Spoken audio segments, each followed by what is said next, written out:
Welcome to the Oh So Spurs podcast. Who really runs Spurs and how much are they worth? Daniel Levy, Joe Lewis, ENIC. Who calls the shots? Who is responsible for our transfer budgets and decides the direction of the club? Who could inject more money into the club for players? How much are Spurs worth?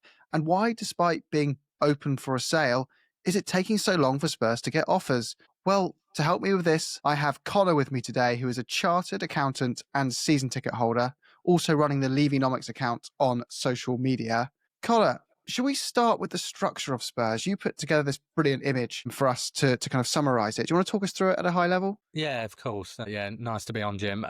So looking at the Tottenham Hotspur structure, I think as most people know, Nick as an entity is sort of the majority shareholder. But if we sort of split that down, you've got the Lewis Family Trust, which is basically a trust that's set up with beneficiaries of Joe Lewis's family. They're owning about 70.12% of ENIC, and then the remaining 29.88% is basically trusts that are either in Daniel Levy's name or Daniel Levy's family's name.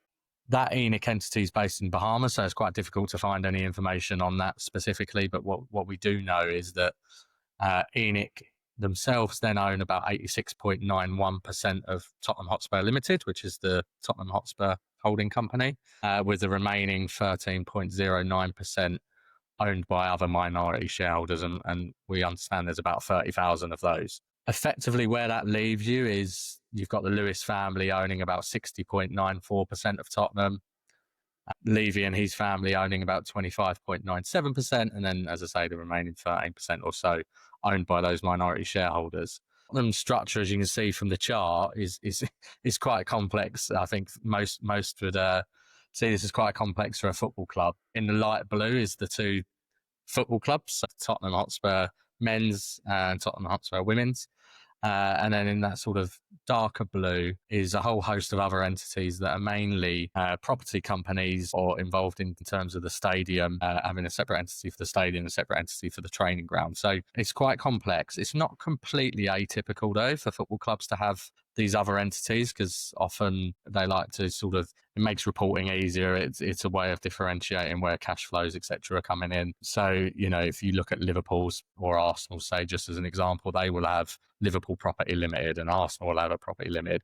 But I think what's slightly odd about Tottenham is how many we've got in under that sort of property arm. And obviously, a number of them don't even reference Tottenham in the name of those entities either. All these, you mentioned some of these are based at the Bahamas, right? Some of these pieces of information we need, so we won't get answers to all of them. But broadly speaking, Tottenham's information as a football club and what we generate is all publicly available on the internet. So there's nothing kind of too obscure there. But as you say, there's some of these subsidiaries, perhaps for another day, we should try dive into and look into. But ultimately, the main decision makers for all these entities then are the Lewis family and the Levy family. And is it as simple as the Lewis family having the majority shares, a controlling stake, and being able to effectively overrule any major decision of the club in that setup? Yeah, I think that's right. I mean, obviously Lewis, since the whole insider trading stuff has gone on, has sort of stepped away a little bit from, actually being specifically named, and that was the reason for sort of setting up the family trust. And obviously, now Peter Charrington, who is a director on the board, is sort of the main person named as a person with significant control of that trust. So there's obviously that link there. But yeah, I think it's fair to assume that, in terms of the major decisions about the running of the football club, and when I say major decisions, I mean, are we going to inject any of our own capital? I would say that that's a Lewis family decision. You should assume, because of the shareholder position. But obviously, what he has done has put Daniel Levy in place to actually be the sort of guardian of the football club, as it were, and the person who's sort of running the day-to-day operations. And this is an important, I think, topic to discuss when we talk about who's controlling whether we put money into the club for players or hotels, whatever it is. If we want to leverage cold, hard cash of those who run the club, the Lewis family are the ones who have the associated wealth to do so. They're billionaires on paper, right? Yes. The Levy family are in the millionaire category, which is still vastly wealthy individuals. But when Harry Winks costs £10 million, you don't buy many footballers if you're a millionaire. So is it the Lewis family that we would look to say, hey, can you perhaps accelerate our projects and put your hands in your own pocket rather than Levy specifically? Yeah, I think that's a fair assumption. I mean, you touched on it there. Levy's wealth is really wrapped up in Tottenham itself. Obviously, he's done well. He's remunerated at a higher level for running Tottenham. I'm sure he's got other ventures and he's made money. But, in terms of being a billionaire, I think that will only come at the point he sells what he owns in Tottenham, right? So I think in terms of actual cash that can be injected, it's certainly from the Lewis family where you'd expect that to come. Daniel could look at doing things like Lombard lending, where you basically lend against paper wealth that you've to inject some cash, but that's very unlikely to happen. And so it certainly is the Lewis family you'd expect should be the ones that are fronting that cash to inject into Tottenham. So the Lewis family have a more controlling stake. You could kind of, in a simplified terms, and almost say Joe, the Lewis family trust are the reporting line ahead of Daniel Levy, right? Levy would almost report into them in some sense, even though on here they're kind of equal decision makers on this graph here. So you looked into as well, best you could, to figure out how someone like, how Levy is measured and what his motivations will be behind decisions making, right? How the Lewis family will instruct him to act and compensate him based on the outcomes of how he acts, right? Yeah, for sure. I think there's a couple of points on that, Jim. I think the first one is probably, I think when Levy was very first put into post, I'm not sure they ever anticipated that it would get quite as big as it would, and it would become such a full-time role for Levy. If we look at the way even how Levy was remunerated when ENIC first took over the club, he wasn't paid a salary directly by Tottenham. It was a fee was paid by Tottenham to ENIC, and then ENIC paid Levy. And obviously over time that's changed. But I think in terms of what would have been, Levy's mission, I suppose, when he was given the role of sort of chairman of Tottenham by Lewis when they first took over the club, I think it was really to, take advantage of the massive growth that was coming in terms of Premier League and sort of that opportunity you had with Tottenham, given where we were when they took over and the sort of prime position in London and all of these things. And then if we look at the KPIs, the key performance indicators, specifically in the annual report for Tottenham and in the strategic report that sort of comes before the accounts, they mention a lot around financial objectives being revenue and profit from operations, or EBITDA as we typically know it. And so, I think those are the two things that Levy will be judged on by Joe Lewis over his time. And I suppose in terms of, we're going to come on to valuation of Spurs later, those are two of the key sort of financial measures that are often used when you sort of look at value in businesses. So I suppose that sort of underpins that investment return Lewis is looking for. The best way to summarize EBITDA, obviously we know the acronym: earnings before interest, tax, depreciation and amortization. Yeah. But it's a form of profitability, effectively. So what we're kind of summarizing here is Levy will be, well, we know as well from, I believe it was in the FAB meeting, it was mentioned as well, EBITDA, supposedly. We'll have to double check that. But it, like you're saying, it sounds like that's one of the key metrics that he's likely to be gold on. And that is a form of profitability, right? So when we look at him getting bonuses, pay rises, all these things, it marries up with him performing very strongly against that metric. When you look at Spurs' financial results each year, the EBITDA result is often very strong. I think as fans, a lot of this frustration can come from, well, that doesn't necessarily translate to a hyper-aggressive approach to win trophies, to finish top of the table. Now, some would say there is correlation between money you get for winning things and increasing the size of a brand of Spurs by winning stuff. But it's more complicated than that, right? It's also, the better you are, the more you're going to have to pay better players, the more you're going to have to spend to maintain that position. So that's a whole kind of realm we'll probably discuss on a separate episode. But effectively, Daniel Levy is compensating in gold on profitability. So that's where his priorities are going to probably lie from day to day. Not to say if there was a change, and we'll discuss potential changes later, because there is a world in which technically Levy could be compensated on a different priority for Tottenham, like other clubs are, right? And this is where we're going to move towards the idea of Spurs being sold, what the three main different types of sales could look like and how that could impact us, along with how much Spurs is actually worth. So we were discussing this before. There's a world in which Daniel Levy's shares remain intact at Spurs, but the Lewis family sell their majority stake, right? And that could be to someone who is more willing to invest their own cash and say to Daniel Levy, you're no longer golden EBITDA. I need you to raise the profile of this club as much as you can over a 5-year period. Here's a lot more money to invest in the assets around the club to grow revenues, but also here's money for players and those other things. Is that fair, or did you want to kind of describe what that could potentially look like? Yeah, of course. Yeah, no, I think that's a really good point, Jim. I think, everything that we've got right now suggests that, given Levy's so heavily involved in ENIC himself, that the two are probably most likely to be intrinsically linked, right? So when we're looking for investment or a takeover, I think you would assume that it will probably happen at the same time, right? So when the Lewis family goes in terms of their ownership, part of the Levy piece would go as well, and there'd be dilution across both sides. Now, that's not to say that whoever then takes over wouldn't keep Levy in role for a certain amount of time, because it makes sense to do that. But, certainly that is what I would view as probably the most likely scenario. But that scenario you just described could also be the case. It could be the case that the Lewis family, Lewis is now in his 90s. His family maybe don't care about, Tottenham, or care about Tottenham even less than he does, and they want to realise some value. But, Levy quite enjoys the day-to-day and wants to continue. So it could happen. And yeah, I think if that happens, depending on what that new owner looks like, they may have very different priorities. I think ENIC's priority probably for the football club, they are an investment trust, so their priority would be, how do we maximize our return with being able to put in as little investment as possible to do so, right? And if you look at how other football clubs have sort of grown over the time, or anyone that's sort of close to Tottenham in terms of growth trajectory, the only clubs really are the ones that have gone, been hugely backed by sort of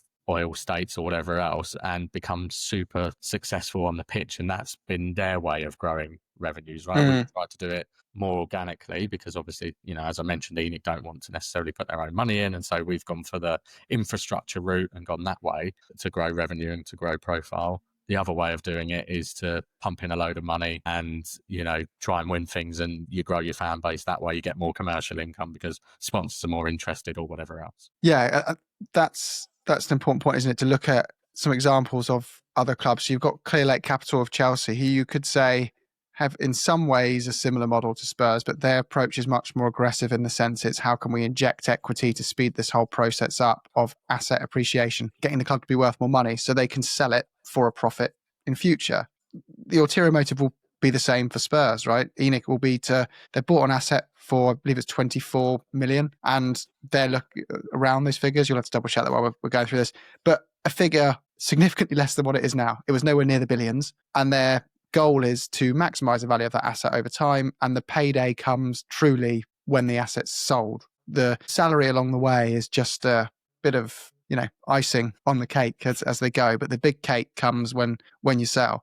And we talked about Man United, right, as another example where there's some similarities, because Jim Ratcliffe is currently a minority shareholder in the sense that the Glazers actually have passed him a lot of hot potatoes to manage. Yeah. And they're the ones who have set up this financial situation for him to now have to, cut out ketchup from the canteen to save money and all those kind of things. But he's the figurehead facing the media. He's the figurehead having to make those decisions. And I think that's what we said. That's where there's a slight resemblance between the Levy and Ratcliffe kind of role, where you could kind of say the Glazers are kind of Joe Lewis doing completely different jobs in the sense of how they're performing, but the roles are loosely similar. Was that right? Yeah, I think that's fair. I mean, obviously to some extent, Levy is from that ENIC background as well. So he will have, I'm sure, similar views to Lewis, right, in terms of wanting to maximise return. And, EBITDA will be important to him because it's one of the KPIs for the group. So it could be on both sides, right, in terms of his sort of yearly pay, but also he thinks about that a lot because his end goal is also to exit for a large amount of money against what, the total ENIC investment has been. But yeah, I quite like that parallel of, and we were chatting about it offline, Jim Ratcliffe is sort of the one who's getting all the heat now, when actually, he's making some pretty poor decisions, right, in terms of some of this stuff.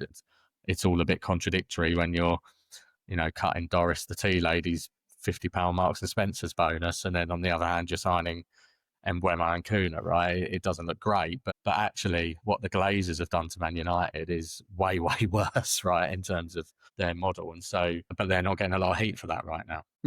And that's it. That there can still be accountability needed for people in that role, because they are the ones potentially who are pulling triggers on managers, hiring directors of football that work out or don't work out, deciding when to move stadium, all these things. So you can pick and choose, in your opinion, which were the right decisions perhaps Spurs have made as a club with our chairman, and the wrong ones as well. But there's accountability of decision making there that they will be entrusted with. And like you say, I think the main difference between us and other clubs we have in the league looking outside in is ENIC have been there so long that the people involved with ENIC from the start are appearing to be very close friends and allies, and they will be more aligned on that joint end goal than other clubs who might have two different parties who are big shareholders but might be in it for slightly different reasons. I think the Levy and Lewis Trust are probably slightly more joined up in what they're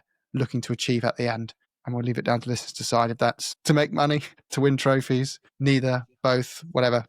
That's your opinion. We've got views on that, which we will cover off on a separate episode. But there's also a world that Levy sells his minority share and Lewis family trusts keep theirs, right? So that would just be kind of a model of, if that happened, we likely wouldn't expect big injections of cash and big changes on the way we go about day-to-day runnings, but you'd have a different decision maker in the day-to-day, which could actually see a big change. You never know. It could be someone who's from a different background that has a different approach to running a football club, right? Yeah, I mean, for me, that one seems the most unlikely, given, you know, what we know of who seems, at least on the face of things, to be most interested or not, right? But yeah, you're right. But to be honest, you know, and Jim, we've spoken a little bit about this. Obviously, my account is named after Levy, but, you know, my personal view is that ENIC and the overall model and the sort of Joe Lewis way of doing things is actually the bigger problem with Tottenham, rather than who's sitting in the seat of chairman. And actually, you know, there's a lot to criticise Levy for. There's some things to give him praise for if you're being balanced.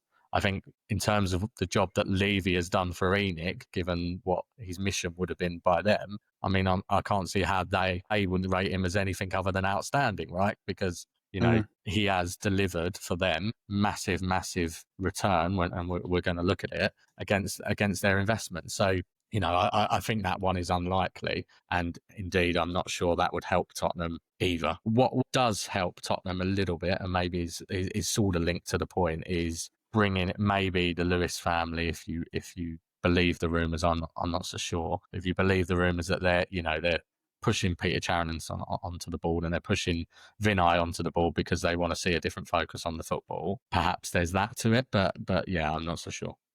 Well, there's a lot of conjecture in those areas, isn't there? Exactly. Around the role of Charrington, I think in particular, because you've seen reports, some people believe he's there because they're having a review of how everything's being done, and he's the eyes and the ears for Lewis on decisions of whether we continue down the route we're going with Levy. Others are saying he's just there purely on a consultancy basis. It's nothing that big. There's lots of different examples as to what it could be. But yeah, so it sounds like if Levy was to leave and Lewis was to stay, there's less likely to see major change than if Levy was to stay and Lewis was to sell.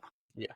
But there's also a boring world in which you just see the Lewis family sell up to another investor who wants to take an approach of not putting their own money in. And then everyone gets the people who want the change get the change they'd asked for, but not in the form they'd asked for it at all. And then you're kind of going down the same process we've been going down. So there is a final option, which would take a very rich person, would be to buy the entire club's shares in a complete full takeout and put their own chairman in place and run the whole ship with no legacy of ENIC in there at all. And we've been looking at what that would cost to do. What are Spurs valued at? And here's the valuations you've come up with. Lots starting with a 3 in the 3 billion mark, ranging from the lowest of 2.6, but on average, we're talking 3.2 billion roughly across those. But there's an anomaly in there. And there's a 5 billion valuation, which I'm sure will be the one that the ENIC stakeholders will be probably hoping is the one to stick by, right? But can you tell us the differences between how you came up with these models? Yeah, of course. So look, I mean, there's a lot of variables to this, right? And it's no easy job to sort of try and value football clubs, and particularly big six football clubs, where there is some stuff that the financial bits tell us, but then there's also the sort of overarching comment that, investing in football clubs is a bit more exciting than investing in bonds or stocks or whatever else, because it's, for people, it can be a bit of a plaything. And so, sometimes you get a bit of a premium versus, some other business types. And, with big six transactions, if we compare big six transactions when they've happened, so I'm thinking, Jim Ratcliffe buying into United, the Chelsea one, Kroenke into Arsenal, those types of transactions that have happened in the last few years, there's normally a bigger premium to big six transactions than the rest of the league, in terms of the multiples that are applied to revenue and EBITDA. So not only are those numbers typically higher because the clubs are bigger, but the multiples that are then applied to that are typically higher because, the view, I suppose, is that as a big six club, you're less likely to get relegated. Obviously, maybe last season was a bit of an anomaly to that with us finishing 7th, 8th. But, the sort of parallels almost NFL franchises, whereby, they have this concept of relegation. So because they always know they're going to be in that sort of top league or whatever, you can expect a level of return. So that's sort of the overarching piece. In terms of the models I've sort of discounted some models that just don't really work for football clubs, but sort of focused on revenue multiple, EBITDA multiple, and then I've given some sort of examples of some external sources that pull together their own valuations: Football Benchmark, Forbes, and Sportico. And then finally looked at ENIC themselves when they made the recent capital injection in December 2024. What did they use as the valuation for that purpose? Which is quite an interesting reference point, I think. So yeah, if we start with revenue multiple, so basically this is, you take Tottenham's revenue of 528 million, and then applied the average revenue multiple for those big six transactions, as I described, that have happened since 2018 as a reference point, which was 6. So that gets us to, just shy of 3.2 billion. On the EBITDA ones, I've done 2, because what I've done, the first one, again, is using that big six average transaction, which was 34.5 as a multiple, EBITDA multiple. So you multiply that by 147 million of our EBITDA, and that gets you to over 5 billion. So this is the one that's been rumored a little bit in the press as well, and what people talk about sometimes is, people also talk about 3 to 3.5 billion, but I've seen the 5 billion number bandied about. For me, I think this is super, super unlikely, right? And I think there's a couple of reasons for that. The first one is, you look at what Jim Ratcliffe bought into United for, that was sort of roughly about 4.5 billion that was valuing the club at. There's no chance we're worth more than Man United, given the global powerhouse they are. So, I don't think that would happen. And, we've got an exceptionally high EBITDA, as we were talking about earlier. So, there gets a point where there's sort of this inflection point where you'd expect a lower multiple because we've got a high EBITDA, because there's other considerations, i.e. Tottenham are not as big as some of those other clubs. And so you'd expect it to be slightly lower. So I on my sort of tweaked one, applied an EBITDA multiple of 25, right, rather than 34.5, because that felt a bit more reasonable, and that gets you to sort of just shy of 3.7 billion. And then those external sources, so Football Benchmark places at 3.1, and then Forbes and Sportico are a bit lower. They're sort of in that less than 3 billion, more than 2.5 billion range. But I mean, all three of those, Football Benchmark, Forbes, and Sportico, are probably using a similar-ish methodology to revenue and EBITDA, but they're obviously discounting a little bit. And then finally, ENIC. So as I say, when they injected capital in December 2024, they put in 35 million. Basically, we can sort of work backwards to have a look at the additional shares they created, what price they created those additional shares at, to get to a sort of equity value of 1.4 billion. And then you add the net debt onto that equity value, gets you to 2.2 billion as an enterprise value, which is what all of those other valuations are. So yeah, I think it's quite interesting, that one, because that is basically saying that, when ENIC are injecting capital, and, effectively what they do, just so all listeners are aware, basically what they do is they create extra shares, and then they take a larger portion of those extra shares to get to a better overall number for them. People misunderstand this sometimes, Jim. They think they are diluting the minority shareholders with absolutely zero benefit to the minority shareholders, but the overall pie does get bigger as well. So the minority shareholders then have a sort of lower percentage, but of a bigger pie. So I think that's quite a key point for people. So it's quite clever. So they would see it as they get even more control as themselves, but they're giving out more potential money to be made for the minority shareholders as well, who are probably not as bothered as they're in it not to make decisions necessarily anyway. Is that right? Yeah, although effectively what they're doing though is they're buying that sort of extra little bit of value at the price that they set when they do this capital injection. So that's the interesting nuance, right, of it. So, they're not diluting them completely, as some people misunderstand. But what they are doing is they're basically saying, look, we're going to give you a bit of extra money, but it's at this 2.2 billion valuation, which differs a little bit to what we anticipate Tottenham actually going for, which is going to be 3 to 3.5 billion. Now, you could obviously, when Tottenham do this, they don't just come up with this valuation completely on their own. Rothschild, I believe, are involved in it, and there's independent verification. And one could argue the reason why that number is lower than the 3 to 3.5 billion that I anticipate the club actually being worth is because when they're doing that, you're not talking about a full takeover, for example, right? So obviously, there's a bit of a premium you would associate with the club being fully taken over compared to just injecting a little bit of extra share capital. But there is quite a big difference. So it is just quite an interesting reference point, I think. That is interesting, because the dream scenario for an ENIC shareholder would be to keep a piece of the pie, but sell a little bit of your pie to someone else who's going to then come back in and help grow what you've still got within the club aggressively using their money and pay off all your debts and all those other things that are going to help you accelerate this journey and make the club more valuable. Do you think that's simple as the reason the sale's taking so long is we want the top end of the valuation, and quite naturally investors don't want to pay above and beyond what an independent valuation would be of the club, and therefore it makes it difficult? Or do you think it's a bit more to it than that? Yeah, it's a really interesting point because I have this personal view that if they were really serious about it and wanted someone to buy the club at that sort of 3 to 3.5 billion number, I don't think there would be a lack of suitors, right? And the reason I have that view is because I look at the scenarios for Chelsea and Man United, right? When they went up for Sal, at least, or were looking for investment, Chelsea's was a full takeover, United wasn't. But there were a number of suitors for Chelsea, right? And there are also a number of suitors for the United investment. So we've got some data that supports that. If the valuation is right, big six clubs don't come up for sale often. Tottenham has got a great platform, as we know, and great sort of growth opportunity in the future, I think, for the right type of owners. So I think they would be able to find. What I suspect there's maybe some debate around is, to our earlier point, what that investment looks like.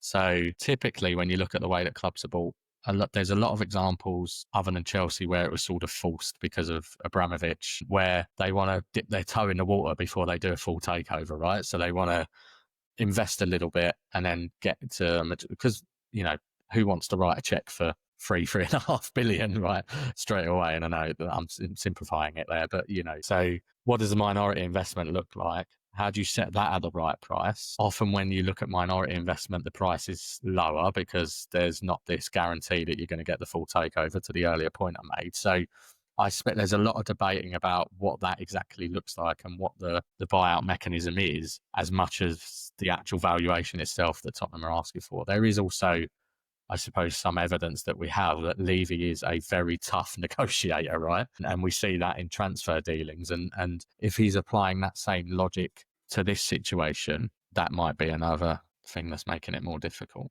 Yeah. Well, Connor, it's been super interesting. I've learned a lot. And if you in the comments would like to add suggestions for other topics around the finance side you'd like to discuss with Connor in future, please suggest them and check him out on X as well under Levynomics 1882. It's been a pleasure, Connor. Thanks for joining us. And we always finish with an up the Spurs.